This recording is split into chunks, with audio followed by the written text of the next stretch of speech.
GM, man, happy Thursday. A third day in a row talking about runes, Bitcoin, Doginals, and everything else, man. The timeline is still this entire week, literally all runes. Dude, it's literally, I can't remember the last time we had this kind of mind share. It had to be Bull Run 21, right? Like just NFTs, like completely crushing. Everybody making ridiculous thousands of dollars every, just like, you remember how it was. I mean, I wasn't taking part in it too much of just like the minting and getting on white lists and all that sort of stuff, but it's like that kind of vibe right now, where people are kind of trying to get, they're not whitelist, but hold the right asset to get airdropped, playing this massive, like, I don't know if you want to call it musical chair game, but this massive like hype game is going. I mean, it's just it's incredible. We've obviously talked about it for a couple of days now, and I don't know. It could go very badly. It could definitely go badly. I don't think it will, because I do think there's this just tremendous amount of energy in it, but it could go very badly. We'll see. And we have a lot to talk about and some interesting topics. But first and foremost, Chris, GM, bro. First, did Adam's intro music sound better than yesterday? And second, how the hell are you doing this morning?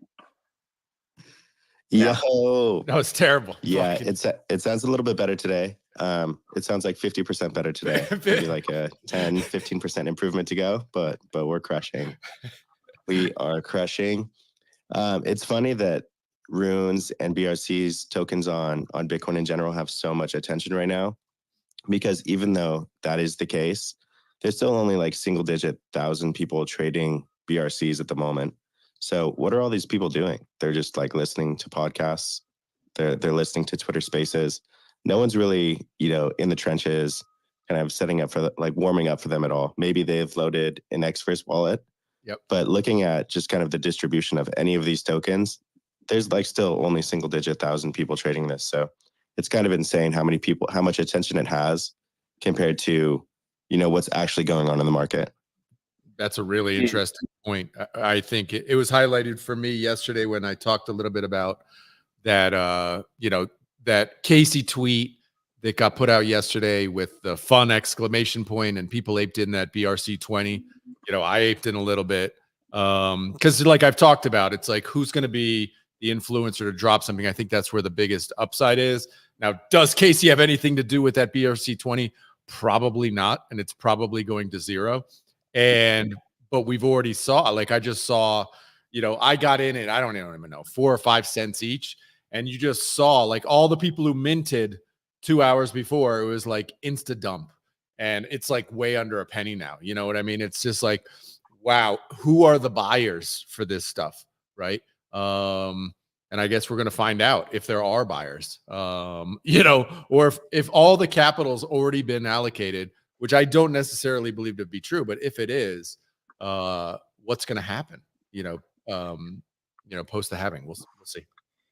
So I pulled up here actually. So this is a tweet from Soul News, and then Jack Blue, who's one of the co-founders of Magic Eden, reposted this. Magic Eden in the last 24 hours has 40,000 marketplace users, and 78% of their volume is coming from Bitcoin. So to what Chris is saying, right? You have maybe 10,000 or 15,000 people per day trading ordinals right now, and that's like at the peak of the frenzy, right? That is so small compared to the 2021 run. I think OpenSea at one point had like 2 million people trading in one day. If I remember correctly, I think that was around what the peak of the other side trade was.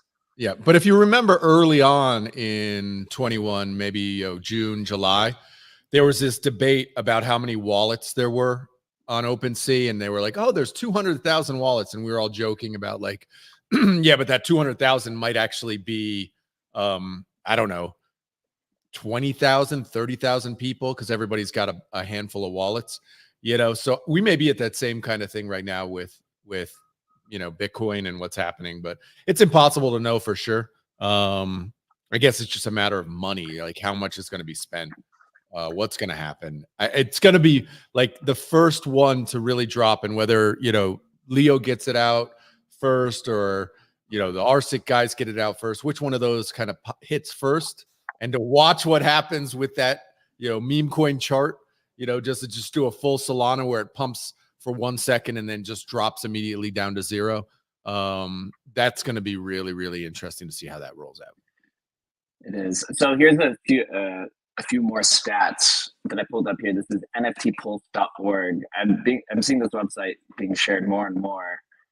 So we're using Magic Eden as a reference. Of course, there's other activity outside of Magic Eden, but they have like almost 70% of Bitcoin NFT or ordinal trading volume.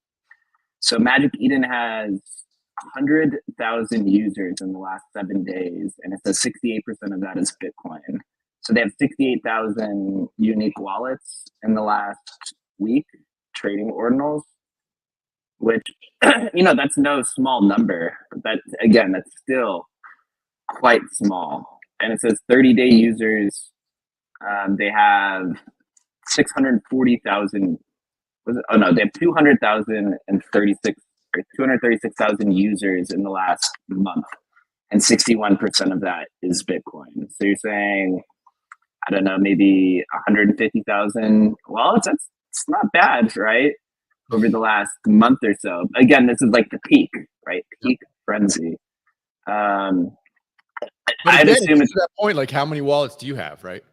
I have like even in Bitcoin, even though I'm only using a couple of different wallets, whatever, Leather and Xverse, within those wallets, you have multiple. Yeah, I don't know, man. It's just these numbers can be fudged. I guess the big number is like how much volume, that's the kind of big thing, I guess. Yeah, I think so as well. So there was something we were talking about before the show came on, and this isn't part of our normal routine, but maybe we talk about it, of the Yuga Lab sale, just because it's kind of interesting. They sold, what was it, HTVML, I think it's called. They sold 2 of their gaming assets away. And man, I would I would raise a fit if I was the guy who bought the Dookie key for 1.6 million and then they sold that away. We were looking at that key before we got on, just like, oh my God. Yeah, somebody bought whatever the Dookie key was, which God knows what it was even supposed to do. But yeah, 1.6 million for that thing. Basically, and I don't even know what they haven't really come out and said exactly what it means other than they're moving away from gaming, which, okay, a lot of apes were kind of bullish about that. Like, oh, focus on your core. And it's like, well, what the fuck is the core, dude? The core is JPEG pictures. Okay.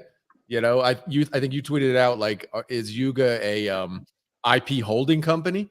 It's like, well, dude, how much is Bored Apes the brand worth? How much is CryptoPunks the brand worth? That IP?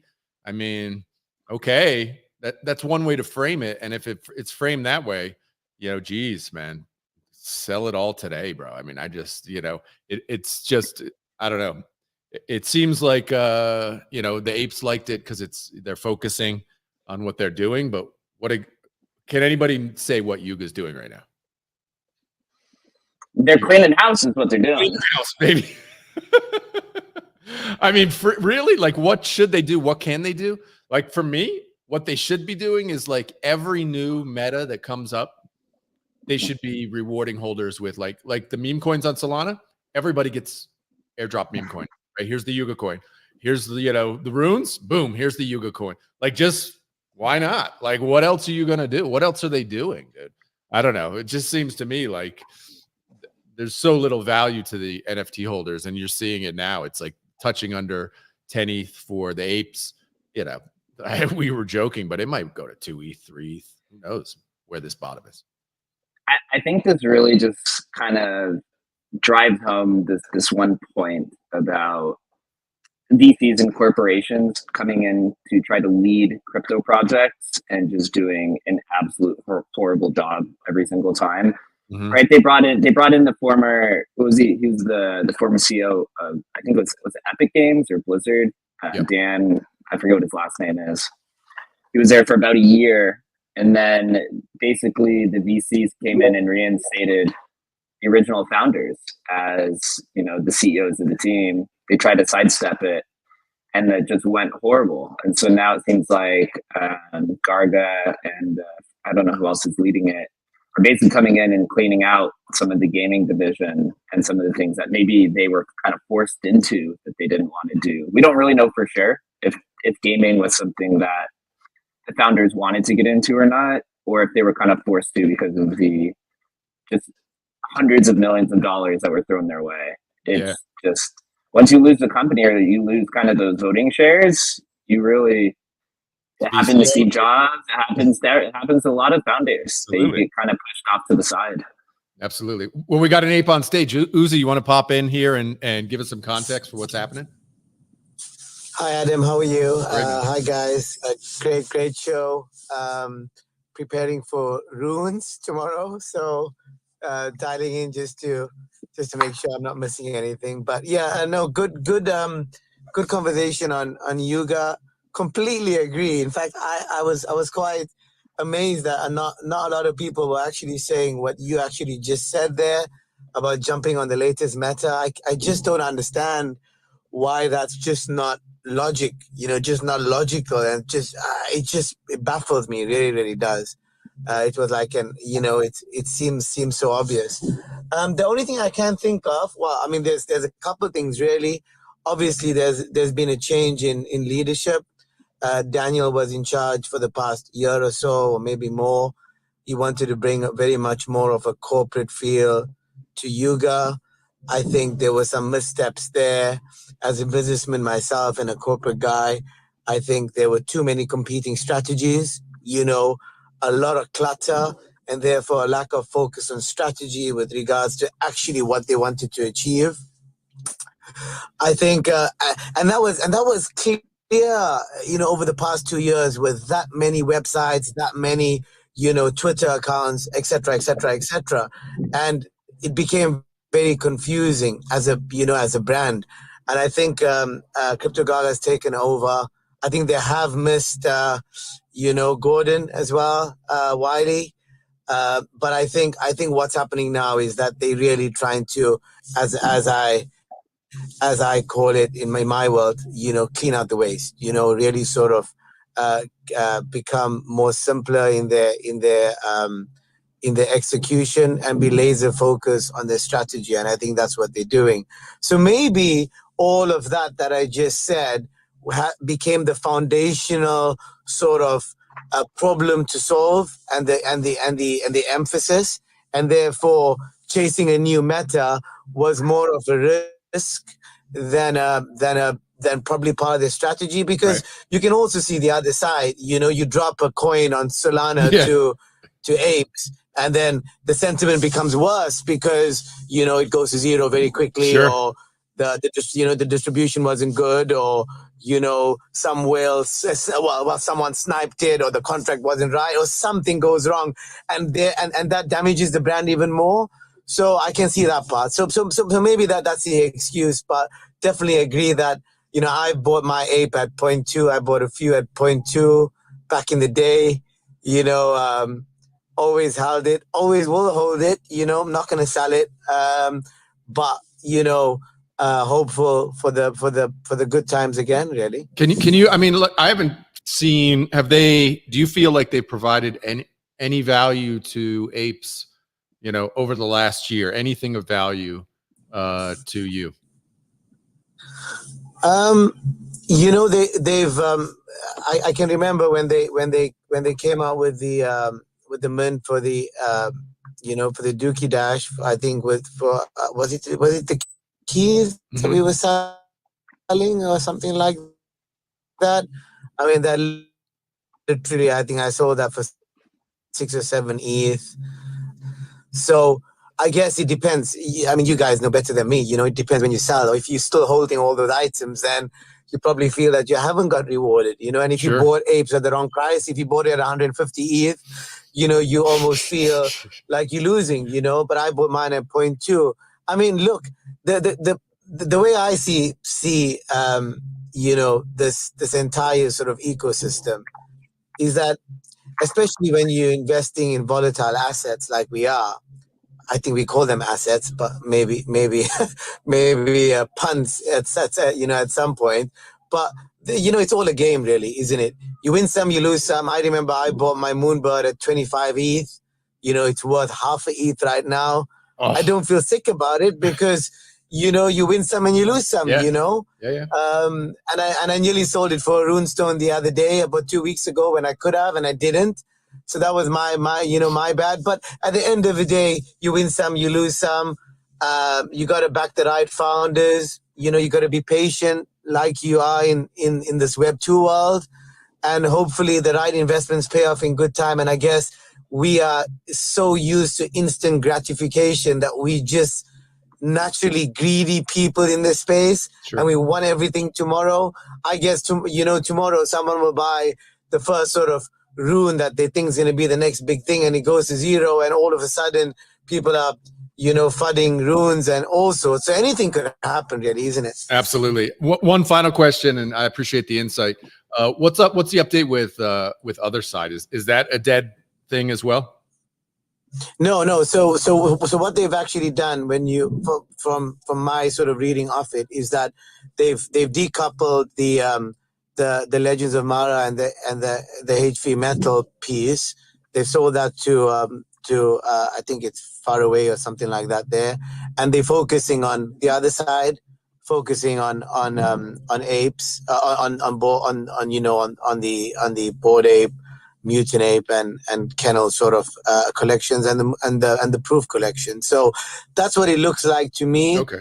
I think it's actually good that they've done that, because what they've done is they've got rid of something that they were struggling with, giving it to sort of experts, who gamify sort of assets, left that with them, and really concentrating on what they were good at with regards to building building value for their community, with regards to the apes, the mutants, and the kennels maybe, and then really sort of trying to do some great stuff with the Proof collection, which is the Moonbirds and the the oddities and all, and the other collections, and then really sort of focusing the gaming efforts on the other side. But I mean, you guys are the experts. I can't for the life of me think, why haven't they come out with an ordinal collection of some sort? Do you know what I mean? Well, I mean, they did the art one. They did the. Well, I mean, they have 12 fold, but nothing I mean, that benefit holders, right? Nothing. It's zero. It's money grab, right? Yeah. Well, I mean, yeah, it was expensive, but I mean, PFPs will always be, what people resonate with, and the community will resonate with PFPs. And I would have liked to have thought, I mean, Kongs just did something the other day. But I mean, there's something that you can do when you have these metas. Surely you have to position yourself for it. But anyway, we'll wait and see. Yeah, great points. I think, at the end of the day, it's they were able to, in 21, to capture metas, right? They jumped on the metaverse, they jumped on gaming, right? They jumped on airdropping, ape tokens. So they jumped on those three things that all of those kind of provided value, at least in the short term, to holders. And it seems like they're just not moving forward, trying to jump on new metas. And we all know that happens. Big companies become these Goliaths that can't move quickly, right? And so it's going to be interesting to see how that goes. Yeah, man. ETH NFT collections are finding truth and finding source in Bitcoin. Right, as Uzi had mentioned, CyberKongs yesterday airdropped Promethean, I believe is what this is called here, which is now trading at a 0.025 Bitcoin floor, so about $1,500. They airdropped 21,000, which is the same amount as what RSIC had done. So maybe they're following a similar suit here. We don't really know what it is, but they did post a tweet that said, "You think we're done? We're going for provenance," and they posted a picture. It says 840,000. I was reading some of the comments and speculation, is they believe a lot of the community members, maybe it's just wishful thinking, thinks they're going to go for some of the earliest runes in block 840,000, which is going to be quite expensive, right, to say the least. But I mean, they airdropped 21,000 ordinals at a time when the gas fees yesterday were or transaction fees were anywhere between 50 to 100 or more at a time, right? So they probably spent, mid $50,000 to $100,000 trying to airdrop all of these, and then to etch one of the early ones, unless you're working with a miner, right? It's going to be a little bit tough. Yep. But right, this is kind of what we were talking about. Like, why doesn't Yuga Labs do something like this? But it's interesting to see some of these NFT collections move over and try to find these, cross-chain kind of solutions and morph their community into these multi-chain communities, which is something we've known forever since we've worked at Emblem. This is something we've been waiting for. It's really cool to see it play out in action. But what these will be, I don't really know. It's kind of interesting because this pre-runes meta, people are finding different ways to kind of portray lore around their runes, right? Or whatever it means. Because I mean, it's a fungible token. We saw this playbook in 2021, right? Where all these PFP collections were finding traction. They found community. Their communities wanted more, right? This is kind of where Yuga Labs gets kind of in trouble because they just kept airdropping and they built this vision, or they kind of built this community who just wants more and more. Although this is kind of what's happening with Bitcoin, which is interesting, is just continually getting more airdrops over and over and over. So I don't know what CyberKongs is doing here. They do have a strong community. Will the culture migrate over? I think it's to be determined. Unfortunately, I had a Quantum Cat, which is staked in Merlin Chain, so I don't even know if I'm going to be able to get that or not. Although today, Merlin Chain announced that you can start claiming. And so here's my front end. I've been kind of very open about the process. I'm just kind of interested to see what's happening here. So you can see up here, I got 522,000 Merlin points, which equals 7,680 Merle. And you could claim today for the first time they're treating their claimers like this was almost like a vesting contract, because you're only getting 50% the first month, and then over the next 5 months they chop it down to 25%, and then it goes to 12.5%, then 6.25, and then blah blah blah over 6 months, almost like a Bitcoin halving, right? Like the reward just gets chopped in half. And how are you feeling about Bitcoin layer 2? Do you think this Merlin chain, which is basically kind of a casino at this point, I mean, it's all just raises and just an enormous amount of funding. There was another ICO that happened on Merlin Starter that raised apparently 400 million. So they Come on. Can that be real, dude? That can't be real. I am sorry, bro. That can't be real, dude. $400 million back to back. Two ICOs that have gone for 400 million, apparently. It's nonsense, dude. First of all, I don't believe it, right? I don't believe that number. But second of all, I'm a bit bearish, not a bit. I'm very bearish on L2s. I just think right now, currently, in this cycle, like L2s for me are really a next cycle thing. I think we're that early that I don't know. I mean, I know people are pushing it right now, but the only reason people are going over there right now, not the only, but the vast majority of the people are only going to do this farming point thing, right? And for me, that doesn't really hold water. What holds water is a use case where I'm going there to do something, right? That I want to do it because it's going to make me money, right? So why are people on Solana? They're on Solana because it's making money, right? There's the meme coins and all the, the NFTs are dropping and there's money to be made. So I'm going to figure out a Solana wallet. I'm going to get over there. I'm going to do it. Blast. Dude, it's just literally all about points and working the points and farming the points.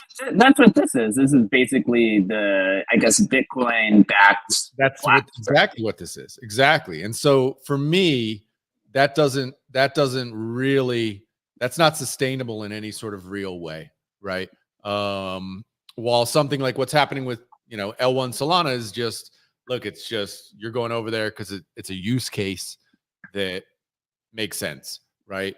And not to say I don't play in it and we're all playing in it, but it just feels like there's so much going on in the L2 space with, literally dozens that I just don't see any use case that makes me want to get off the L1s. Like I don't see it yet, other than farming points. And I just don't think that has legs, like long term. I just don't.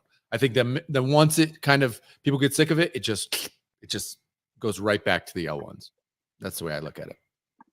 Yeah, I agree as well. So I have here pulled up Merlin Swap, which is the first one that raised 500 million.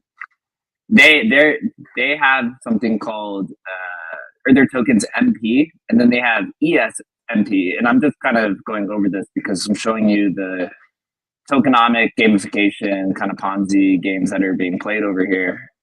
They airdropped like 5% of their tokens to people who had participated in the early swapping. And I was one of these people.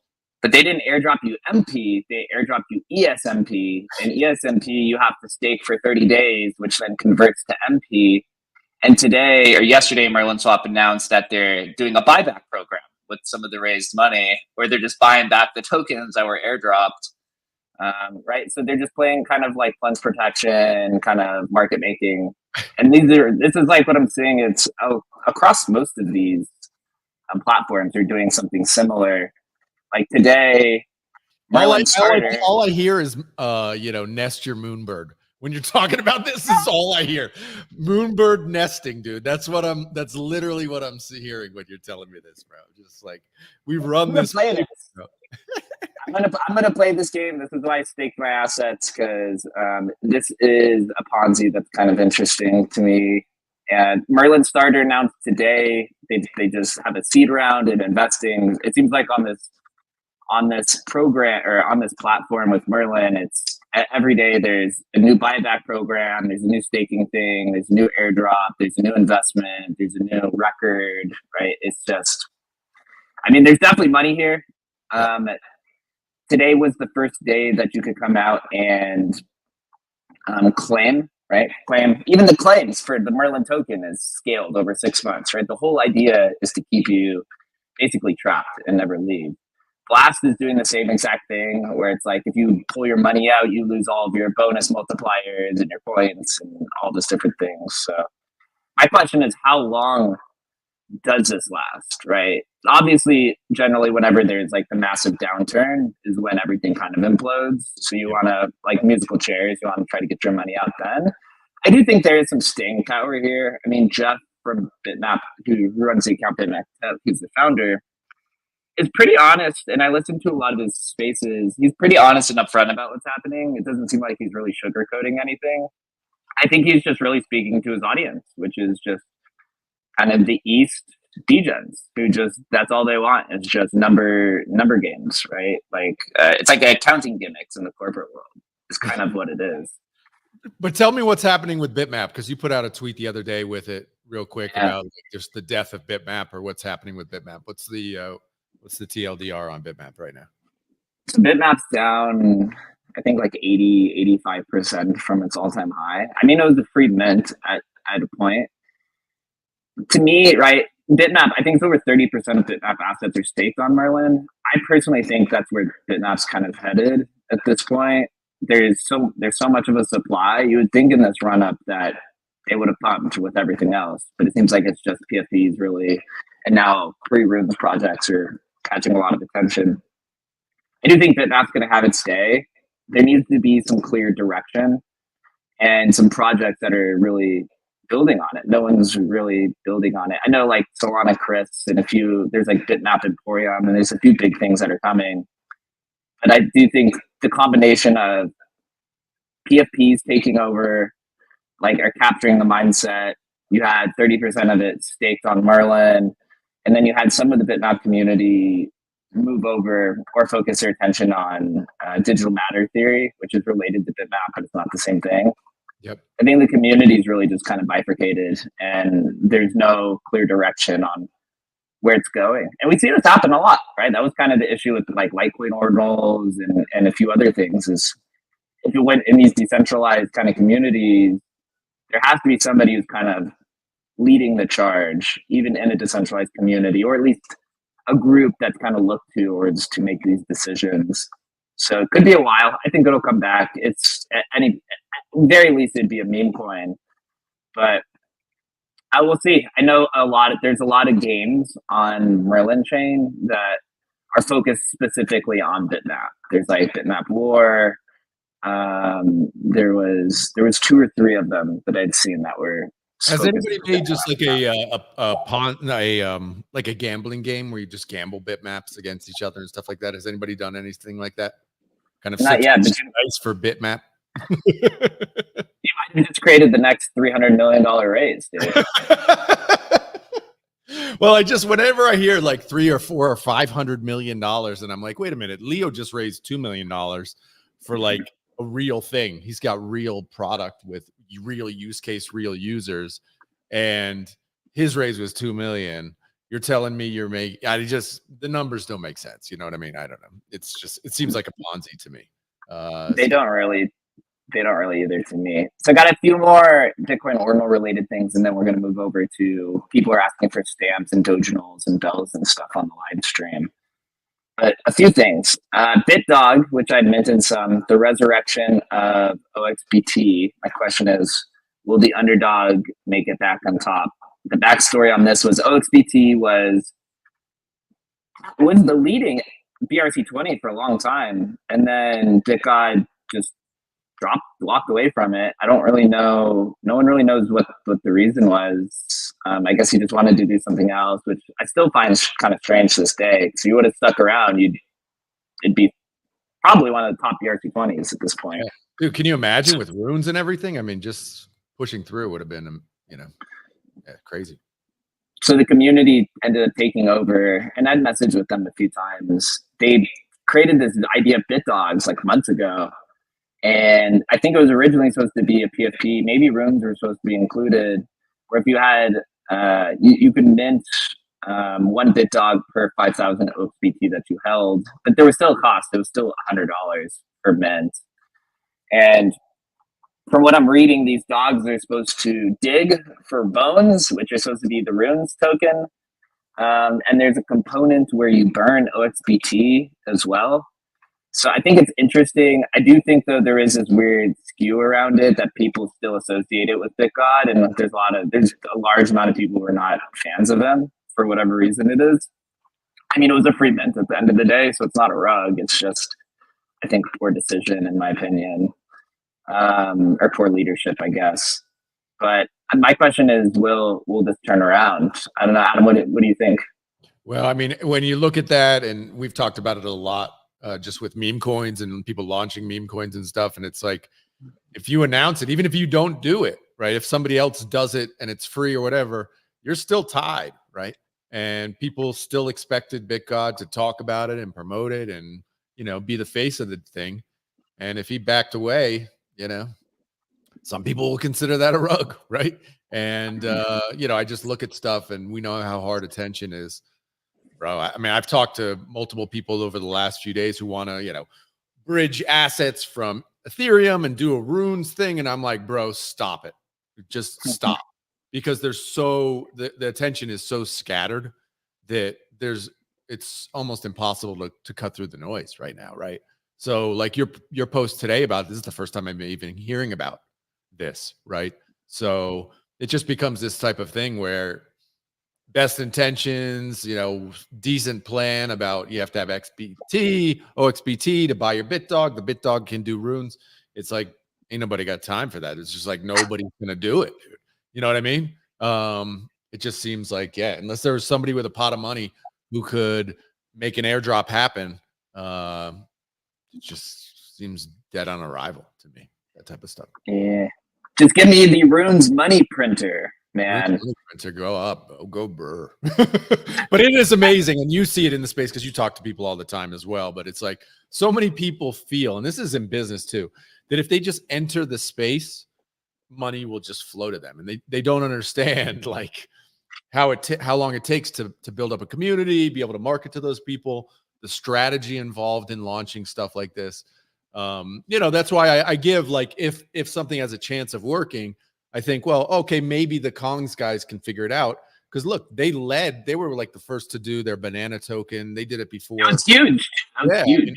They've had some wins. They have some experience.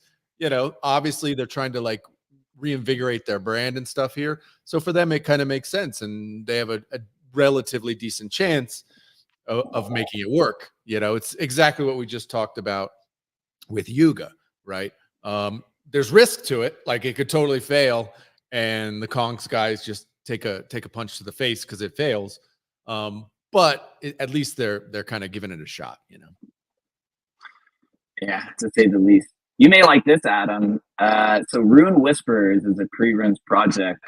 They announced yesterday that they created something called the Secret Searcher, which if you own a Runes Whisperer in their Discord, it lets you know anytime a rune has been etched that has the criteria of open and free. Very cool. What do you think of that? Then you might not even need a node, right? That's some nice functionality, right? Is that available? Is there anybody else building anything like that?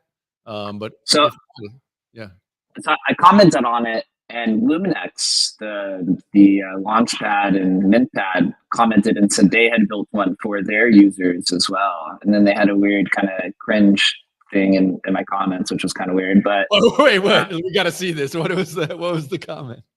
Let me see if I can find it. It was like one of those like kind of WAGME, like two like accounts are commenting or replying to each other. It was like WAGME and stuff. It's like it's kind of weird, but here I'll show you. So they said we have a working bot for that in our Discord already. And then they said, but is yours as cute as ours? And then they put no way.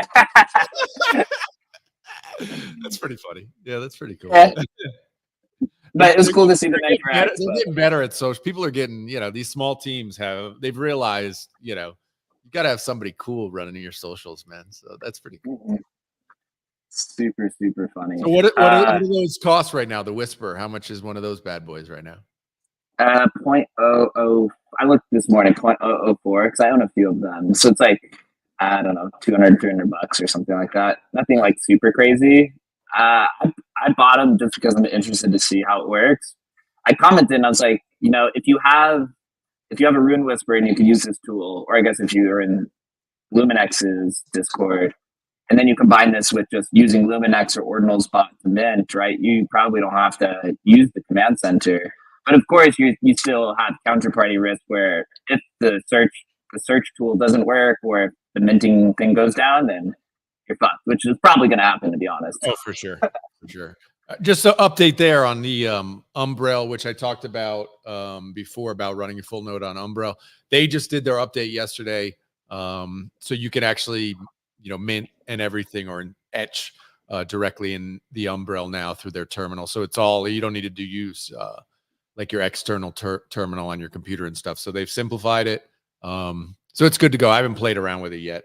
I might actually make a how-to only because like nobody's made one yet. So we'll see. King of how-tos, Mr. Adam McBride here. Also the king of Bellland, but we're going to get into that a little bit after this. Speaking of Bellland, Memeland and collabed with RuneCoin, which is RSIC. To me, I did not see this coming. I do have to say, genius distribution mechanism. So RSIC, right, who is founded by Raktoshi, had a lot of controversy in the beginning, right, because of maybe some of his prior relationships with the Ord team and some of the fallout and controversy. I did get to meet him actually in New York briefly for 5 seconds. Didn't get to talk with him. So hopefully we could bring him on the show one of these days. He partnered with Memeland, which is one of the most popular ETH NFT collections. Memeland created something called Stakeland, where I think if you stake the Memeland, then you'll earn RuneCoin. So the Rune team donated 2% of the team's supply, so 2% of the total supply to Memeland. And I think with Memeland, you stake the meme coin or you stake one of their things and you'll get the RSIC token, which, right, for me, it's like you're getting a whole new audience, right? You're getting the ETH audience. Smart. Brilliant way of distribution there. Really masterclass there. I did not think that was coming. And this was actually their Memeland's first partner for Stakeland, which they had been building for a long time. And if you know Memeland, they have millions of followers, right? 2.4 million. They're a quite large team from the branding perspective. So I'm interested to see how that goes. They're going to be competing with Leo's dog coin on Runestone to be number one, in my opinion. I don't think it's really close at this point. I mean, you have Pups who's there, but I think Pups still got to get through their fragmentation first before anything. But I don't know. RSIC, I think, is the dark horse to be number one, in my opinion. So Memeland, so just so I understand, they got 2% of the supply, and are they just blanket distributing it to people who've been staking on their platform kind of thing, or is it going to be this kind of they're fed it out, they're going to feed it out over time? Is that clear?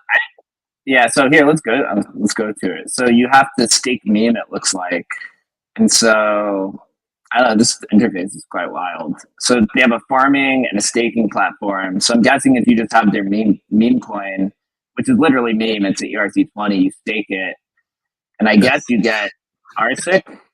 I guess. I'm just looking at it. It reminds me so much of early 2021. I literally had guys in my DM. One guy wanted me to help him build out this thing. It looked. The reason I'm laughing is because it looked just like this. It was like Treasure Island or something where you dug for treasure, and it's man. I was like, but where's it? You're just making up all these tokens. And he's like, exactly. We're just going to make them all up. And I was like, okay. So funny. But genius. I mean, you got to figure it out at some point. People love staking, right? This is, we've talked about this, right? For some Emblems next, this is a little bit of alpha, right? We're doing essentially tokenized staking for some of our next things, which through time locked vaults, right? So there is a huge product there.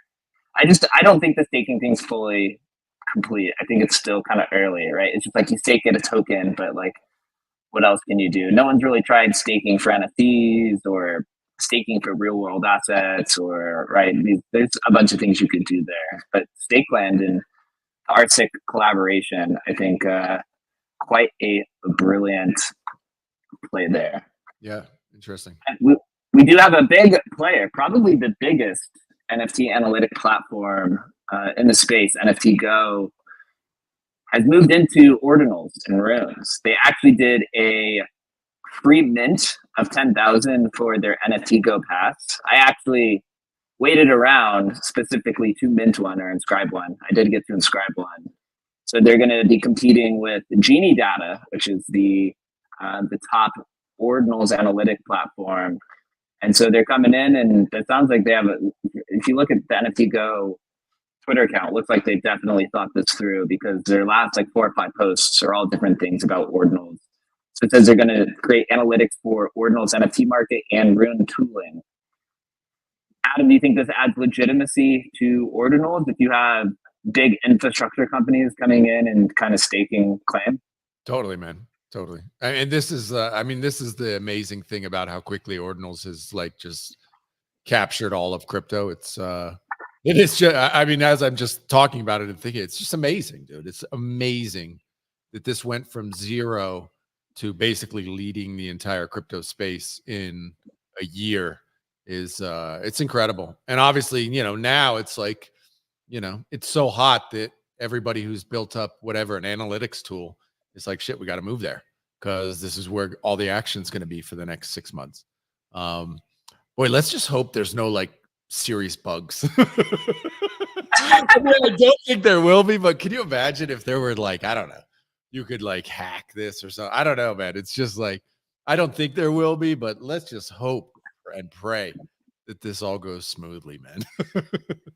And from what I hear, man, it's just the Cenotap thing, which is being pushed on the DEXs and marketplaces. So we talked about this yesterday. Just be very careful of new products. I mean, even, I use Magic Eden and everything, but even Magic Eden can fuck up, right? Even the big players can. So I recommend, I know people won't follow this, but I would recommend doing small transactions first before doing anything large. Just in case, you happen to be the first person through the door swapping and it all burns up and you burn your supply, that would be horrendous, right? And it'll probably happen to a few people, unfortunately. Yep. It always does. Small transactions, wallet separations, all the good stuff we try to push, but it's hard when you're aping, man. Yeah. I got 2 more Bitcoin related things. So yesterday we talked about CatVM, right? This is their Udis and Taproot Wizards permissionless bridge. I actually listened to their spaces yesterday, and I listened to Udi's explanation on the Ordinal show partially of what it actually is. And so I have a better understanding, so I wanted to come in and kind of explain it. So CatVM is essentially their bridge, right? So CatVM would be similar to BitVM, and also be similar to kind of Emblem Vault, right? They call it a layer 1 extension. But basically here, CatVM is predicated on OPCat getting approved. OPCat is an original operation that Satoshi had enabled in Bitcoin originally and then removed it. And so the explanation they have here, it's not just OPCat that makes this kind of world where you can have permissionless bridging, and they say DEX pools and swaps and all kinds of different things. Udi said that it's OPCat with a combination of, he called it savvy cryptography and combined, right? So they're using OPCat, and then they're basically building a product on top of the operation of OPCat, which is similar to what Runes use. Runes uses op return, same as Counterparty. Right, so they use those operations to basically store data. They would be using OPCat basically instead of the op return, like what Counterparty does. And so then basically all these other marketplaces would have to plug into CatVM to move operations. The interesting component here, which I think is attractive for infrastructure providers, is that if you use CatVM, you don't need PSBTs, right? PSBTs, the main issue with PSBTs right now is the sniping issue in the mempool, right? Because what a partially signed Bitcoin transaction is. this is like what you use on Magic Eden and stuff. This is why you don't have to wait 6 confirmations. Is essentially you have 2 parties pre-sign, or 1 party pre-sign it, and then it goes through the mempool, and then the other party signs it at the very end. But through the mempool, you have these mempool snipers coming in and basically reconfiguring the UTXO so that they are the pre-signer beforehand. And so you get all these people pre-signing it and sniping all of the grails. So here he mentioned that Cat VM can be, that alternative. And they sound like they're very good salesmen. They basically kind of shit on BitVM and like a bunch of like all the Bitcoin L2s, and they even kind of shit on Runes and BRC20. They're essentially a bridge company, right? Or they're creating a permissionless bridge, and it's something that they've been talking about actually before they even started Taproot Wizards.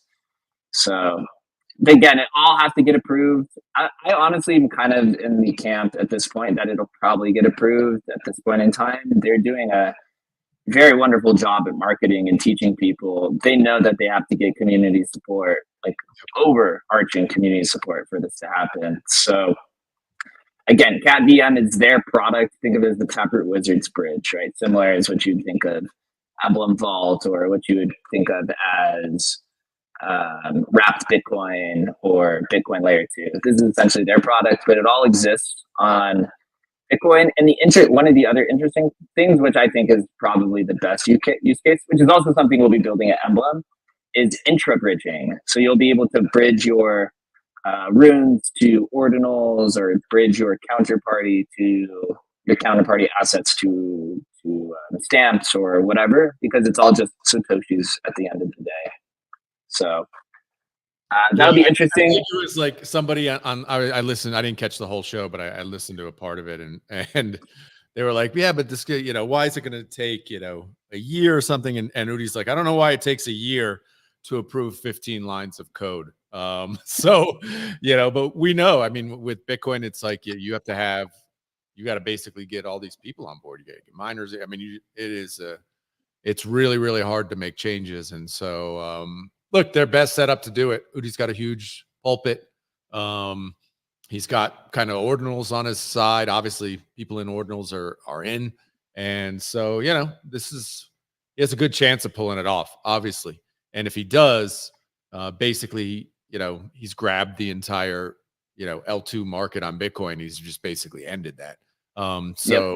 It's, it makes me, bullish on, I couldn't really grasp, other than the value of like the Taproot Wizards, I couldn't really grasp his, pretty substantial raise, 6 months ago, but now I get it. Right. And now I get it. And so this is, it's really smart. Him and Eric are smart cats, man.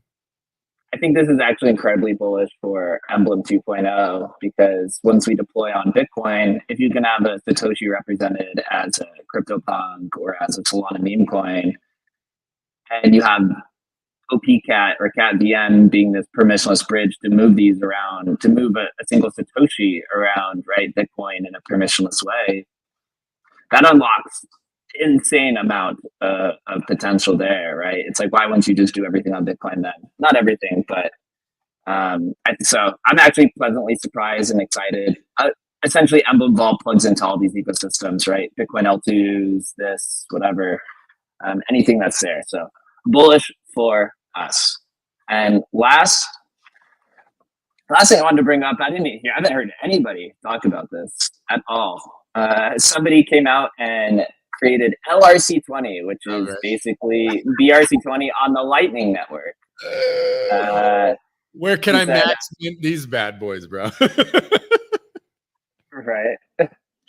They said, he says, some people believe tokens don't mix with Bitcoin. Others are troublemakers. I spent last month on something special. It's simple and private. Lightning makes it fast. LRC20. This was put out 2 days ago. Akita Nia BTC is the account. I've had 100,000 views, but I literally have not heard any show really talk about this at all. I mean, will it work? I don't know. I think people are kind of over Lightning at this point. Yep. You have some of the diehard people maybe try it out. I don't know, maybe Lightning where it plugs into Nostr, and then they can kind of have their own maxi kind of circle jerk on LRC with LRC20. I don't really know. At the end of the day. Yeah, I mean, what are the odds of the Nostr guys using this? It's like 0, right? They're not interested in it anyway, right? So who's the market for this, right? I don't know. It just seems like, yeah, it seems like lightning's dead in the water right now. I mean, there's been so much of a movement away from this, like the vision of what Bitcoin was for the Bitcoin maxis, a year and a half ago. Ordinals has just flipped that upside down, and it just, I don't know. Lightning has very, very few like diehard supporters right now. It seems like we're moving on almost. They're definitely moving on. So, and we are definitely moving on for Bitcoin for a second here. Finally, after 3 days, you got to tell me about these Bells miners that have been pushed out recently. From, is it Ant Miner, I believe? Yeah, basically the company, and I've learned a lot about mining over the last 6 months. But Bitmain is the company that produces these Ant miners. So Ant miners are like the #1 miner for script tokens. So Litecoin, Dogecoin, Bells are basically done on Ant miners. And so Bitmain is like the world's largest manufacturer of mining equipment. And so so they're coming out with their new Ant miner, whatever it is, L9 or whatever. And yeah, it's going to be super, these are the big dogs. And so for the Bells coin community, this was huge news because it's like, dude, we're in the post, and one of our core devs, I think I mentioned on a previous show, traveled to meet with them at a big mining conference, and actually we have another meeting scheduled for tomorrow. And so they're supporting Bells coin. I can't release kind of all the details, but we're finalizing their support of our further development of Bells coin. So it's freaking huge news for us to just be able to pay developers to support the chain long term. Is going to be massive. And I can't release it fully now, but we're in that process. And so it's huge for us. And I don't know, it's fucking awesome, amazing, like incredible. But yeah, so we're bullish on Bells 3.0. Bro, it's hard to be more. I mean, I know you're not really in the Discord, maybe lurking a little, but yeah, people are super bullish, man. It's just like, holy shit, we're gonna have, when we release 3.0, we're gonna basically have a better version of Dogecoin with inscriptions and stuff. We may already have the most inscriptions of any chain. I don't even know what the numbers are, but I think we're pushing 80 million inscriptions. So inscriptions are going to be super easy and fast and cheap. I know that always changes over time in crypto, but at least for the short term, there are going to be some real fun opportunities where people can just play around on the chain, just do garbage, do stupid stuff, and for pennies. And so I think and it's going to be fast. Right now it's so clunky that it's going to be fun to play around, in the same way that Doge has been kind of fun to play around on over the last 6 months. Like Bells coin's going to offer that opportunity along with some other stuff, which we'll talk about it another time. So yeah, super bullish. I know Nook is almost 75% minted out, which is exciting. I saw Bells almost the slowness of the blockchain that we've gotten there is literally it's crazy, man. It's crazy to think about. I can't wait for Boons Bells rings. God help us. What I'm hoping is if you could wave a magic wand, is that somebody who's in the Bells ecosystem would do something new, right? Not just copy pasta the other chains, right? It's like you're gonna have this tooling, you're gonna have this super flexibility. You may have SegWit, you may have these things that are gonna make it really robust, surprisingly robust. And I encourage somebody to do something crazy that maybe is something new and innovative. And that's where that's where I think brings the most value to the chain, is people doing something new and interesting rather than just copy pasta, you know. Bells chain is going to be the biggest case study for how to basically speed run a proof of work chain and get it up to speed with modern day technology. Really, it's been 6 months at this point. Like, how crazy is that? Crazy. It's crazy. Yep.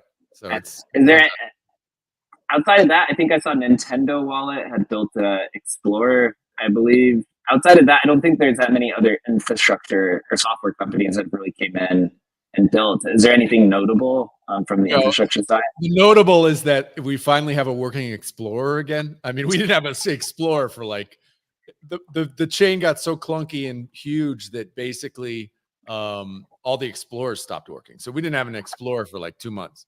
And the wallet, and then of course the wallet, it's this cascade effect, as you know as well as I do. If you don't have an Explorer, the wallets can't update right, and it becomes a mess. And so we finally have a great Explorer rebuilt from the ground up kind of thing.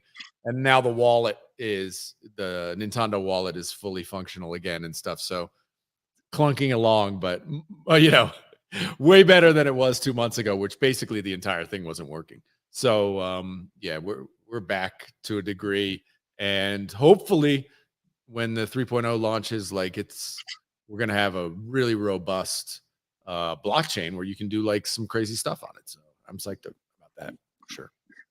Let's go. I got all my Bells 20s, my Embells, my Bell Punks, and all these things just hanging out in a wallet, just sitting there, ready to go whenever we get 3.0. Moving on to the big brother of Bells Coin, you know, Dogecoin and Doge Labs has put out a Dunes wallet, right, which is basically runes on Dogecoin. And it's getting somewhat of traction. I'm going to be honest. I mean, the Dogecoin market is down horrendous right now. It definitely needs a small victory somewhere to get it up.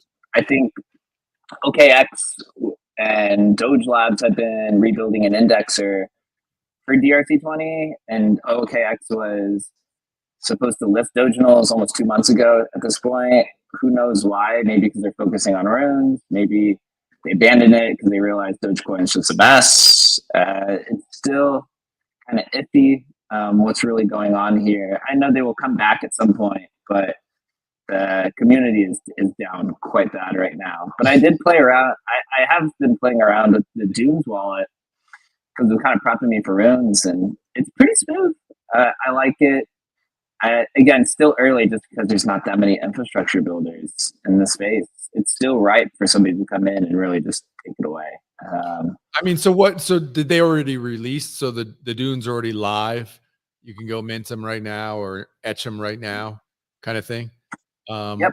It becomes, and this is the same thing on Bitcoin, although there's a price restriction on Bitcoin, right? Every time I etch, I have to pay a significant fee to a miner, and that's the difference with, you know, Doge. But I just see, I don't know, it becomes this thing where if it's basically free to mint, right, or near free, how do you get traction when you can do hundreds or thousands of these things? It just becomes like this, whoever etched them first it's just dump city, right? So how, you know what I'm saying? It's like, how do you get any sort of floor support or interest when it's basically unlimited and they're basically free, and the moment they go for sale, it's like, well, you're just the exit liquidity. You know what I mean? I'd love your perspective on that, how this like moves past that to some degree. Yeah, this is one of the main issues on Solana as well, right? Everyone just kind of dumps because it's so cheap. Totally. For them, it's like, you know, if I make $1 on a trade, then I could do this 50,000 times, right? That's still like a massive amount of profit. I think it's still to be determined, right? Solana kind of got out of it from like the foundation standpoint, right? The token. I think it does take some kind of community involvement, maybe some sort of like social agreement or something from the community where there's some sort of trade-off where the early minters basically take some of the supply and allocate it to distribute fairly or something like that. Like you got to get you got to make it as evenly distributed as possible with these cheap chains. I think that's really the only way, because when you domicile, cheap fees and also large supplies, it just makes it so easy to dump into any type of momentum that the momentum can really never pick up. So they got to figure out ways to evenly distribute a lot of this and not sell it in bunches, which is historically what has happened, right? Like somebody will come in. This was like what happened with Doji. Is there was a handful of people, like a few hundred wallets, came in and minted the majority of the supply, and then they sell a lot of it, bulk, and so then you have, instead of having, maybe 2,000 or 1,000 people, or maybe it was even less than that. It was like 400 or 500 people in the beginning that minted it out, and they sell in bulk, and then you have 1,000 people who now have a large supply, and it just takes so much longer to get that momentum because it just gets dumped into oblivion. So you got to try to go the opposite route and have a clean distribution to where people are forced to buy more to participate. So however that distribution mechanism works is to be determined. I don't think anyone's really kind of figured it out yet, because the Inscriptions has the same issue. I mean, look, it's going to have, Bitcoin has it's going to have the same issues, right? Other than it's somewhat expensive to etch, right? That's the only difference, is that Bitcoin's going to be whatever, $50, $100 to etch, which is similar to actually stamps. I mean, stamps has the same thing with the SRC20s, is like there is this kind of like maybe what you call a floor or artificial floor, where it's like, well, I spent 50 for this. I'll sell it for less, but people aren't just going to take zero on it, right? While if it's minted basically for free, I'll take 2 cents. You know what I mean? It's like, I don't know. It's going to be interesting to see how this plays out on Bitcoin. But I think the entire crypto space with all of this stuff is dealing with this to some degree, where it's like, where is, the holding like line for it? And we saw it with NFTs. Well, it's like, it's a PFP. It's got that going for it. It's a community that I can put it up. Everybody knows it. So it's got some, I don't even want to say value, but it has some value, right? There's value to me because I can rock that 8 PFP. While these things, I don't know, man. Somebody's going to do something interesting that's going to figure this thing out to a degree, and it'll be obvious in hindsight, I think. Yeah, I mean, if you look at Bitcoin's early days, right, the way that they distributed, they did like faucets and all kinds of like free giveaways. Yep. Right now for Bitcoin Ordinals, it's working as airdrops. I would say for Doginals to probably follow a similar suit. And Robo AI DRC 420 has actually been following suit and doing this. I have this here pulled up on the live stream. That Doge Labs is collaborating with Robo AI to develop on-chain asset development. So if you remember BRC 420, this is basically like ERC 1155 for Ordinals. This is like ERC 1155 for Doginals. And I talked with Robo AI for almost like a month now, because they've been asking for advice and help. They're the ones that did the Doge Runestone airdrop. And Doge Runestones are actually the top trending collection right now, unironically, on Doggy Market. You can see here they airdropped, I think 30,272 to 27,000 owners. And it's been putting up volume, right? Will it mimic what is happening on Ordinals? I think to be determined, right? Is it going to be the airdrop asset where if you hold this, basically this is what gets all the airdrops? I think is also to be determined, but this is an exciting development just because now you're getting ERC 1155, so just a little bit more infrastructure. You now have another dedicated team who's coming in and building this. Even if it is a copy pasta from the other side, it's just showing there's people who are interested in building in the space. So that's something to pay attention to. And last thing from Doginals that I got is Whoopie Swap, which is the DEX that is being built on. It's the DEX that's being built on Doginals. They just started their staking program, which has been kind of interesting to follow. I have had just horrendous issues with this front end. So consistently, it just never works. The wallet that they integrated, WIWW, never works. Like it just, I haven't been able to stake anything because it just never fucking works. Yeah. And I've tried everything. Let's be clear, if you can't figure it out, nobody's figured it out, right? So it's like, it's basically not a nothing burger. But yeah, I mean, this team, like the interface is cool, like the whole vision, if they could get it down, right? You're earning, if you stake these different tokens, the 5 tokens, Doge, Hub, WIW, Woofy, and DBIT, then you get Leica points, which is the L2 for Dogecoin that we've covered on here. So again, right, they're trying to follow the Blast thing and the Merlin thing, but this is for Dogecoin assets, which the industry and the market has shown people want points, right? People want Dogecoin, people want memes. Seems like the perfect kind of trifecta, but they got to nail this down.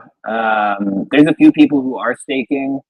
I just have not had any luck trying to figure this out at all. But if they can nail this down, it's pretty bullish, to be honest. And I do see more partnerships forming. Like Woofy Swap announced that they're working with Hub. Hub is supposed to be like the track of Doginals. They're doing the indexing and providing and stuff. So progress is happening. It's just at a little bit of a slower rate because of just not as many people kind of in the Doginal space at the time. I don't know, man. Have you bought some Doji? Have you decided to dive into?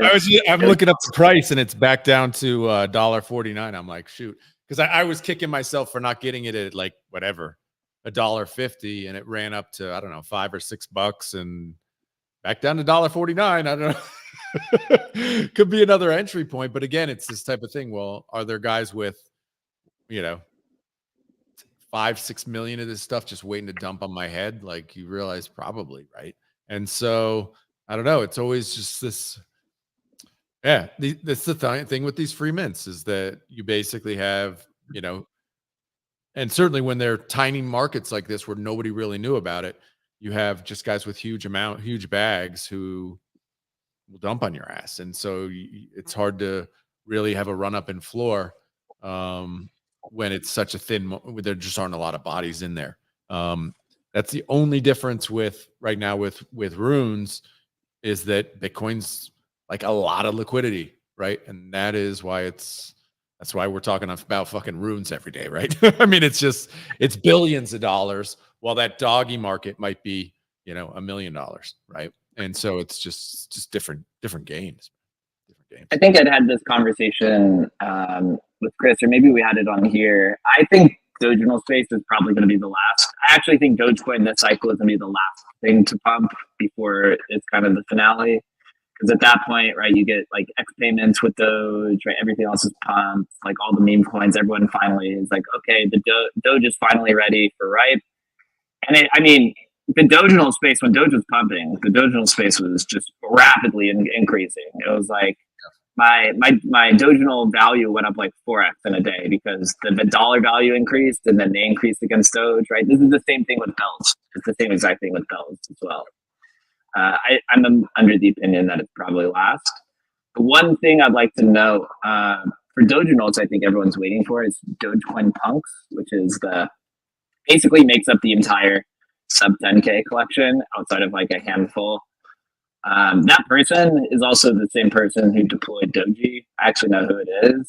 It's a pretty notable person, so I don't think they'll be dumping it because I think they're just waiting to time it, right? If you have literally the 10K collection that makes up the entire sub 10K, you're not going to launch that in a bear market. You're going to launch that when it's frothy as fuck. Yeah. So I think I do think there's a lot of things that people are kind of waiting for, right? OKX, it just needs, I think Doginal just really needs either Dogecoin to pump or it needs some sort of like infrastructure win. OKX lists it. Track comes in and starts indexing. Some new player comes in out of nowhere and lists like the DRC20s, or Dunes takes off as possible. So there's a few things kind of sitting there waiting around for it. I don't know. We'll see. But even, dude, what's funny is like So there was Doge rune stones, and then you have rune stones. Do you know there's also prune stones? Yeah, I did see that, man. We probably have a bunch, right? Because they dropped it to like first, I don't know, 200 stamp holders or something. So we probably have them. I got a bag sitting there that I'm probably not going to be able to sell. Yeah, I gotta figure out like what. I think there's some sort of utility for it. I don't know for certain what's going on there. I just see people talking about it. I see Mike kind of trolling as he usually does about it. The stamps ecosystem, the stamps assets themselves is really kind of stuck. They're also kind of in a lesser form of where Doginals are, where there's really no new infrastructure providers that are coming in. SRC20 has kind of hit a halt, even though Stamp has done really well. Stamp is actually one of the best performing assets on Bitcoin this year. But I don't know, man. SRC Pad, where I'm an advisor for, they do have a few projects coming through. The first one is actually SRC Labs, which I think we had talked about this last time. So SRC Labs, that's a healthy sign, because if you have a labs company coming in, it's basically just a team of developers who said we're going to come in and build something.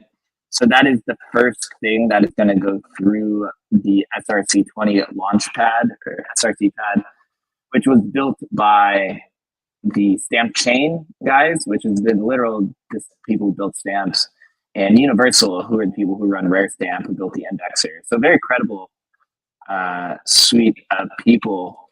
Their token for SRC20 Labs is coming. I don't know when the specific date is, but it says that the things they plan on building is a secure marketplace, a blockchain explorer, staking opportunities, an SDK, and a robust bridge for cross-chain transfers. I can tell you, unless they have a very large team, it's going to take a little while. It's going to take a little while to build. I mean, it's healthy, right? These are the things, and this is what I had advised the SRC20 pad guys on. Is I said the first product you need to come through this launch pad is it needs to be infrastructure.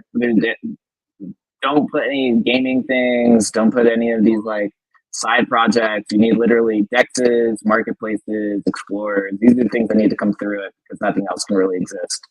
And honestly, for a launch pad, this is what people want to eat. I mean, how else are you going to get $400 million unless it's a swap tool, all right? Totally, man. I mean, it's just, but all of everything we've talked about, other than Bitcoin, it's all bumping up against this, like, where's the fresh liquidity going to come from, right? Mm-hmm. And that's tough, man. I don't know. We're in the bull run, and so I think I think all of us are hopeful that, okay, we're going to get the halving. Hopefully in the next 6 months after the halving, we get that traditional run up in Bitcoin. It liquefies the entire space, and we get, fresh liquidity, fresh eyeballs, fresh people aping into these new, protocols or L2s or whatever, right? That's what we're all hoping. If it happens, but if it doesn't happen, whew, it is going to be a bloodbath, bro, for all of this stuff, right? So, history teaches us that that's going to happen. And so if it does, some of this stuff will hopefully work. And like you said, it's all about the infrastructure, because we saw it with, I think Litecoin's the shining example. Without the infrastructure, you can be the second one to come out, but that infrastructure, without the builders building it, it's dead on arrival, man. And so, hopefully the Stamp guys can, keep pushing forward, because they've had some good wins. They got wallet integrations now, they got leather and stuff. And so they've had some wins. They've had some, wins as far as getting stuff like Stamp on, some sexes. And so, having it tradable and stuff, to normies is great, but you got to have this like base infrastructure where if I want to get into the doggy space or the Stamp space or whatever, like I can figure it out quick and easy, and not like have to fucking fumble around with shitty wallets that don't work. Like, seriously, man, like nobody's going to put up with that. Nobody is putting up with that. And to that point, it's like, you just see what has great infrastructure and works seamlessly right now. And it's like Solana does, right? And that's why Solana seems like it's already won the cycle, just because the shit works. It feels like I'm on Amazon, right? It's no brainer. It's easy. And so, you know, if you're shooting at something, that's what all this stuff has to kind of shoot for, is that like people aren't going to put up with poor shit anymore. Sorry, Dogfather, go ahead, man. Hey guys, GM. Yeah, just I missed the first hour. Probably I will repeat something, but I mean the question, everything outside of Runes and Solana is just have to wait. I mean, it's just like so. It's very easy. It's very easy. I mean, even my ETH, you know, influencer friends. I mean, now they only talk about Runes because they see there's some traction. Yep. So right now, everyone is looking over there. Even on Solana, there's, you know, nothing new coming, really like popping. So who knows how this works this weekend?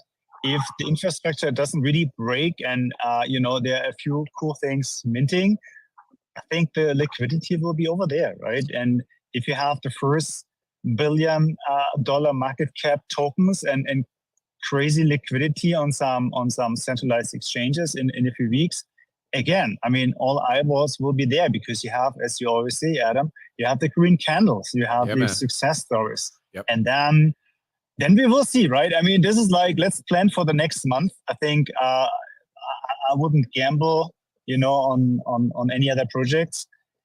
Of course, you can now see it's out of the limelight. I you know, place some chips on these because the valuations are nice, could work out. But I guess the real attention is right now on Runes. Yeah, play with that. I mean, the infrastructure is getting ready. I mean, I tried out a few things on testnet. It looks super slick and smooth. I mean, you know, for Bitcoin standards. Yeah. So let's see how long we need to break that, right? Yeah, exactly. On the weekend. But I mean, at the end with the mints, you can wait, you know, till next week probably, because few things will really mint out on Saturday and Sunday.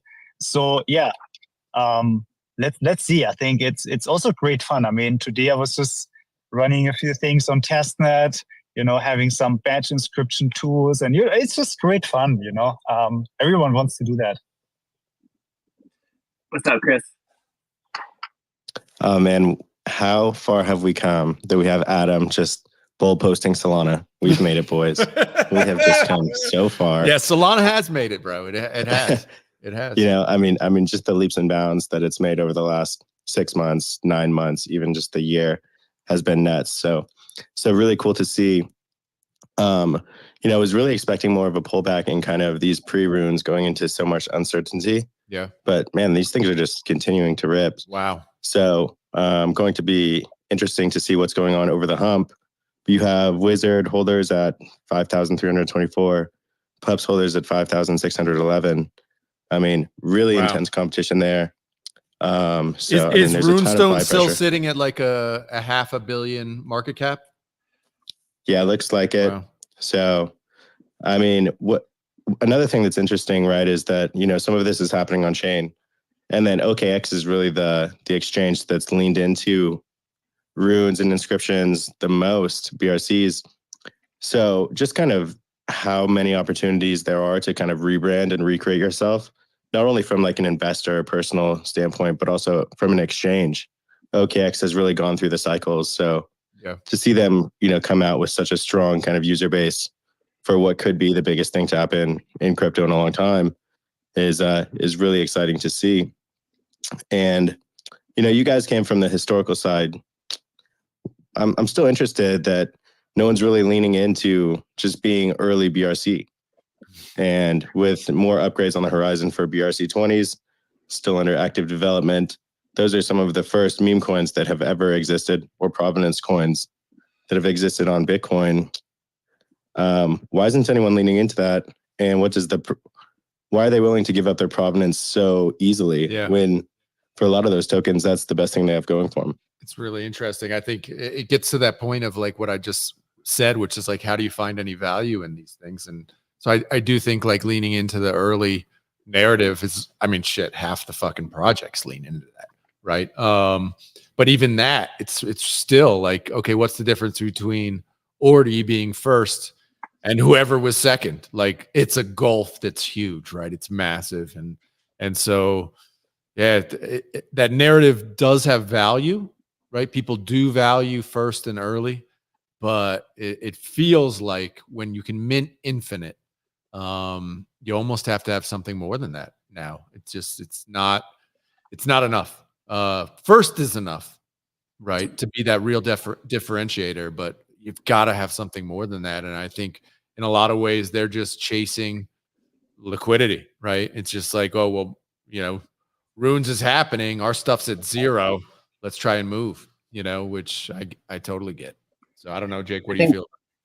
I think there's going to be a few BRC20 winners that are literally just the ones that said we didn't migrate, because Meme is migrating, Pepe, Wizard, like literally all of them are migrating to Runes. I'm like, why don't you? I would just stay. I don't know. I don't understand the point of Pepe migrating, because there's probably going to be 40,000 Pepe tokens. Totally. And also Pepe on BRC20 was deployed before Pepe on ETH. So it was like, even initially before, and you're going to give that up. I don't know. It doesn't make sense to me. I think a lot of them are chasing liquidity. I think the late migrators are going to just get absolutely wrecked, because if you're chasing the migration for the pump, then the people migrating are just going to sell. Like, that's the whole point, right? So Pumps will be fine. I think Wizard will be fine. Some of these other ones, uncertain of the latecomers. One thing I do want to note, this was kind of funny. Adam, you'll get a kick out of this. I saw this yesterday. Oh yeah. Somebody posted. Did you see this? Yeah, I think I responded to it. Yeah, I think if you scroll down, you probably find me down there. Yeah. Yeah. So here I am, and I posted the actually meme. Yeah. So if you guys don't know, Adam, myself, and Leo, we came from the historical NFT community. The reason why we left is because first Adam and Leo kind of got pushed out, or they just, like, everyone resented you guys for some reason. I don't know, but I left specifically because of this comment here. Somebody said, "Hey, historical NFT crowd, if you want your JPEGs to fly, my number one suggestion is to stop being so annoying, replying under everybody's post about what is actually first and actually significant is incredibly repelling. You're like the nerds who are mad at the girls who get with the jocks because she could have chose you, but you're technically the better option on paper." Said, "My DAO holds a Naka and we really love it. It could be something extremely cool if you guys stop making it so lame. If you guys stop tweeting today, the Naka would probably double in value in a few months. Happy Wednesday." It was a good take, man, Mr. Fox. It was a good take. Yeah, I posted the actually meme underneath. This was the issue when we were in it. I remember, so DCL blogger Maddie was a huge fan of historical FTs. And we had a conversation with him saying he was afraid to tweet anything about historical NFTs because the people just comment under saying, "No, actually, this is first. No, this isn't the provenance. No, this is this." And I think this is honestly why Leo is so persistent about keeping things fair and open for the Bitcoin ordinals community, because he saw firsthand what happened in the historical NFT community, right? And the whole resentment was against him. And so Leo's done a really good job at doing the complete opposite of what happened here. And I also agree with Mr. Fox. I do think this is part of the reason why historical NFTs imploded and nobody buys them anymore, is because the community is just so toxic. It really pushed everyone away.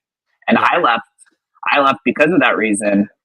I was actually in the Relics DAO, and they kicked me out of the DAO because they said I took Leo and Adam's side and left, and they didn't like that, and so I got pushed out. Also because of that reasoning, unfortunately. So I do hope that I still believe in historical NFTs, but the historical NFT maxis, they're literally like the laser eyes. It's the same, and I do understand a lot of their thoughts and opinions, but just like the hard line in the sand and not allowing people to collect things or getting mad at people for collecting things was always the strangest thing to me. I never understood that. Yeah, trying to collect or correct people's perspective on what they want to collect is retardation and should be avoided at all costs. Like, it is a road that I don't know why you would go down that road. I mean, if you want to educate people or you want to tell people about timelines or what was where, like, all good. but to do it in a negative context, it doesn't work. I mean, we pushed back against it, years ago. We saw it happening and pushed back against it. It's just look, I mean, the reality is it's a handful of dudes who still do that sort of stuff, and they've been completely sidelined. And I even think some of them are softening their perspective because it's a losing game. It's loserville. You're going to be a loser. And like that post just accurately said it. It's like, if you want people to buy in, you have to be fucking nice, dude. You have to be cool. No, nobody wants to be, nobody wants to hear the dick moves about it, about why this is better because it's some, it's anyway, that post was awesome. I don't know how it popped on my timeline. But yeah, it's very, very it knows the algo knows one thing too. Just final comment on this.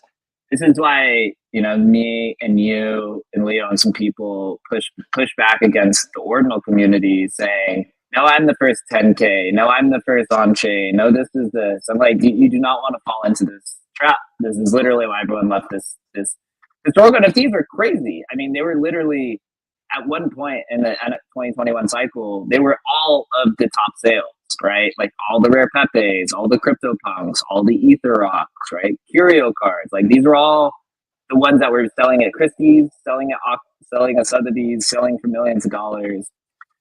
And now no one really wants to be a part of it because of that type of persona. So I really hope the ordinals community does not fall into this trap. I do see people doing it, and this is why I try to comment and say, do you not want to go down this route? It's a losing battle. There's literally no winners when that happens. You literally wreck the space rather than building it up and saying, hey, we were one of the first 10Ks. Right, great.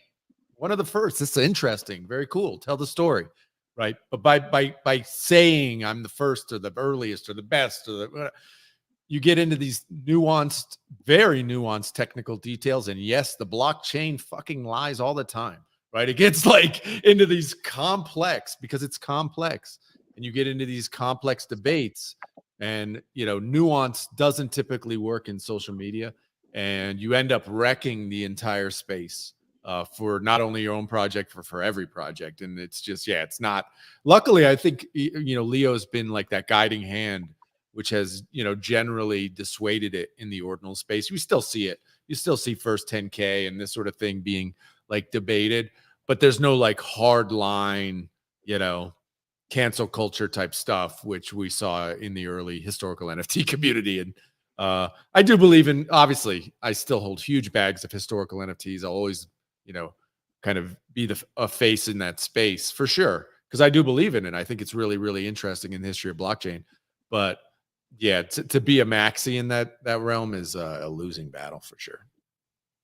For sure. Trip, go ahead. GM, everybody.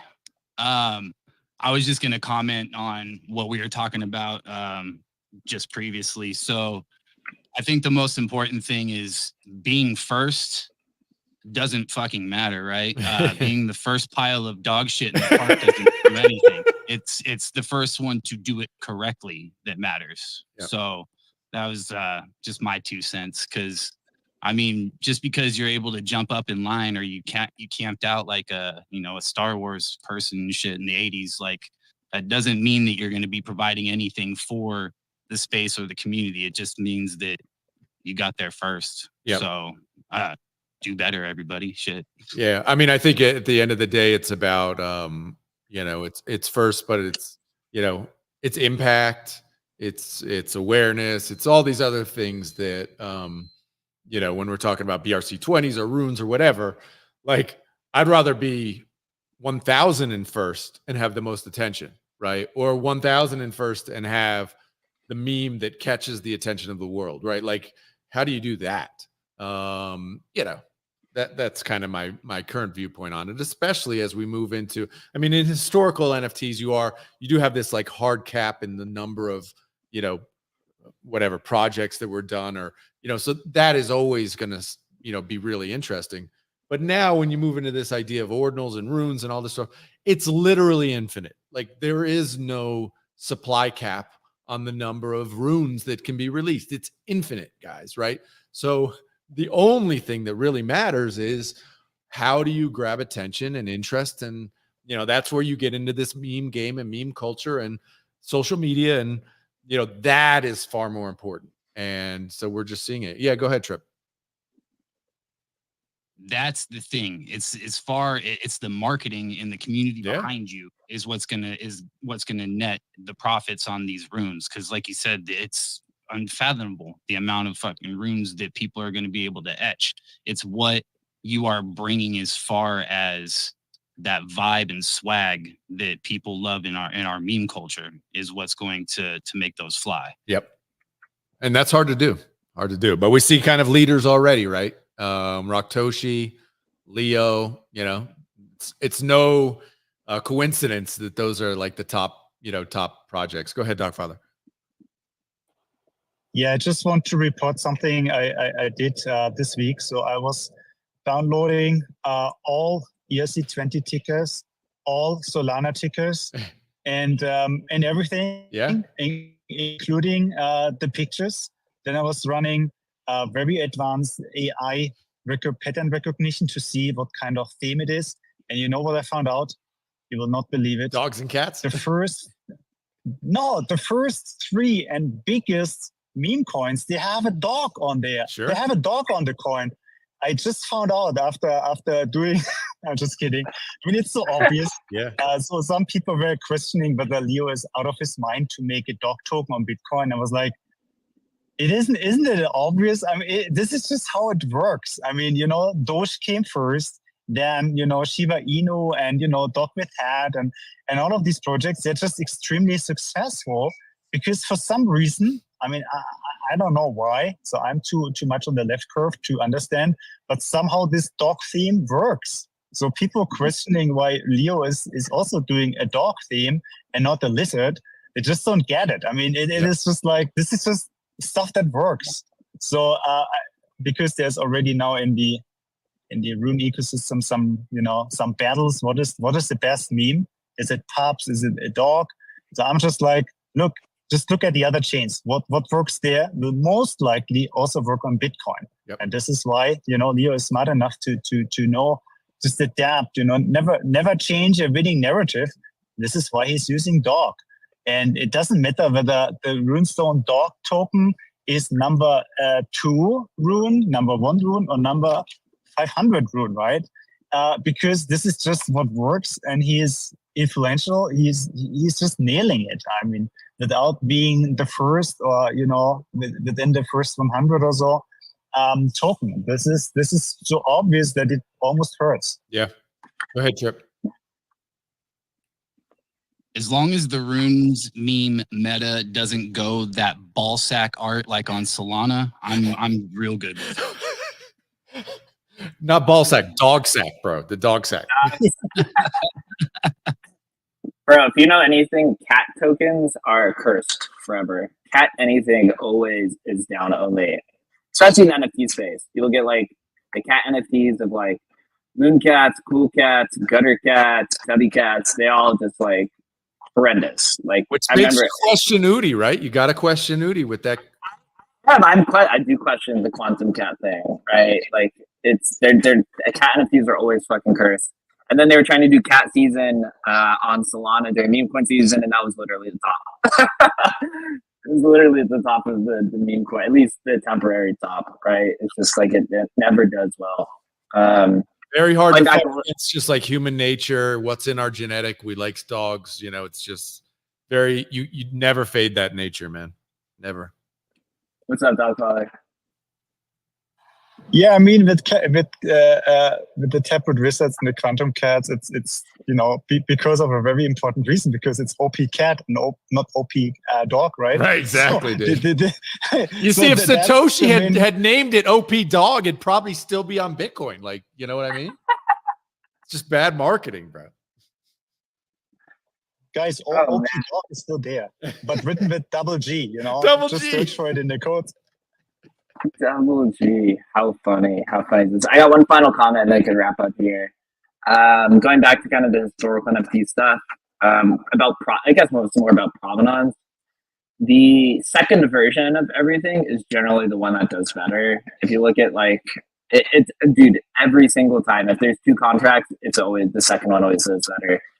CryptoPunks, EtherRocks, what was the other cat one that had done it? Right, it's always CryptoCats. Like it's always the second version of it is always the one that does better. I don't know why that is. But I think it has to do with this idea. We talked about this a lot. This actually is like one of the heated debates in the historic NFT community is historical provenance versus cultural provenance. Historical is like, you're the first, right? You took a risk, you experimented. That's kind of like what history is. Cultural is like, it built a community around this kind of project, right? You say like Bored Apes kind of has this cultural significance. CryptoPunks and Rare Pepes are the two kind of shining collections in the historical NFT community because they have historical provenance. They were first, and then they hung around, and the community didn't die out during the bear market. There were literally 5 dudes holding it together. Yeah, exactly, dude. Yeah. So they have both. If you can find a collection that has both of these, then it will do well. But it takes years, or I guess cycles, like 1 or 2 cycles for the community, right? So it'll be interesting to see in ordinals which communities hang around. To me, it seems like OMB will probably end up being one of those, just because it has kind of this culture kind of vibe to it.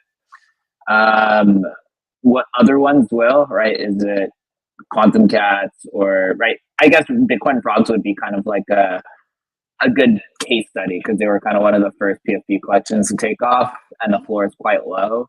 Does the community hang around during the bear market? And then does it come back, right? Or does it kind of just tail off into the ether? So that's actually like a pretty good example to follow. For sure. And it doesn't take, I mean, anybody in the audience who's like, oh shit, if it dies away, where are all those 10,000 people going to go or whatever? It literally, like if you look in the Punks Discord, how you looked 3 years ago or whatever, but there was literally like 10 dudes that like held that together through the down markets, the down market from basically very small market to zero market, it doesn't take much to hold this stuff together. And we know for sure, like the Rare Pepe community is like literally less than 10 dudes hold that whole thing together during, the down cycles and stuff. So it's encouraging to know that from a holder's perspective, and, our bags and historical NFTs, it doesn't take much to hold those tiny communities together for next bull run or the cycle after, when people kind of wake up to what is cool, what we think is cool, and what we think will hold value. So keep hope alive, guys. Unless you're a cat, then you're fucked. keep hope alive. The Bitcoin halving is tomorrow. I know Leo's doing a Spaces. I think I might join that tomorrow as we count it down. Maybe we'll all have a giant mint party. The funniest thing will be that block watching and then just see everything break. would be the biggest anticlimactic thing, right? But it'll be interesting to follow. I appreciate everyone who's joined us today for the Inscription Show. A lot going on here. For those that don't know, Adam, myself, and Chris, we work at Emblem Vault, the world's leading cross-chain NFT protocol with over 100 million in TVV. That's total value vaulted. We do the show Tuesday through Thursday at 11:30 a.m. Eastern Time, and Thursday we always do the Inscription Show, where we cover everything around all inscription and inscription-like ecosystems. We'll be back Tuesday at 11:30 a.m. Eastern Time.